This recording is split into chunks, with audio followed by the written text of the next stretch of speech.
শুক্রবার মানেই যেন একটা ব্যস্ততম দিন। ছেলেদের শুক্রবারের দিন ছুটির দিন হলেও আমাদের মেয়েদের কিন্তু কোনোই ছুটি থাকে না। তো হ্যালো এভরিওয়ান, আসসালামু আলাইকুম। চলে আসলাম নতুন একটি ভিডিও নিয়ে। অনেক দিন হলো আপনাদের সঙ্গে কোনো বড় ভিডিও শেয়ার করা হয় না, সেজন্য ভাবলাম আজকের আমার রান্নাবান্নাগুলো আপনাদের সঙ্গে শেয়ার করি। আজকে তো শুক্রবার, আর শুক্রবারে যেহেতু বাড়ির ছেলেরা বাসায় থাকে, সেজন্য একটু আবদারগুলো বেশি থাকে, তাদের পছন্দের রান্নাবান্না করে দেওয়া লাগে। পাশাপাশি আরও অনেক কাজ থাকে আমাদের মেয়েদের, এজন্য শুক্রবারে যেন আরও বেশি আমরা ব্যস্ততার মধ্যে কাটাই। যাই হোক, আমি এখানে রান্না করতেছিলাম গরুর মাংস। তো আমি মাংসটা খুব ভালোভাবে কষিয়ে নিচ্ছি।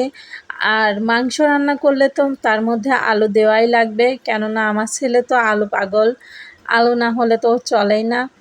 তো আমি মাংসটা ওইদিকে প্রেসারে বসিয়ে দিয়েছি, যেহেতু তাড়াহুড়া করে রান্না করতেছি, যেন তাড়াতাড়ি মাংসটা সিদ্ধ হয়ে যায়, এজন্য ওইদিকে গরুর মাংসটা প্রেসারে বসিয়ে দিলাম।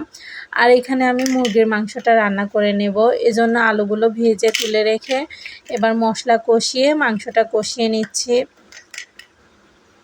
ওইদিকে আমার গরুর মাংস রান্নাটা কিন্তু হয়ে গিয়েছে, শুধু আমি ওটা মশলা দিয়ে নামিয়ে নেব। তো এই তো মুরগির মাংসটা আমি কষিয়ে নিয়েছি ভালোভাবে।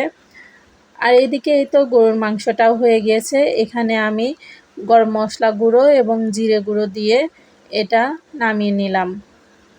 এই তো দেখেন কতটা লোভনীয় লাগছে দেখতে।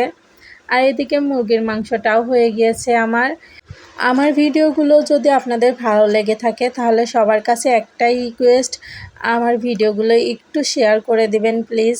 তো আজকের মতো এই পর্যন্তই। সবাই ভালো থাকবেন। আল্লাহ হাফেজ। আসসালামু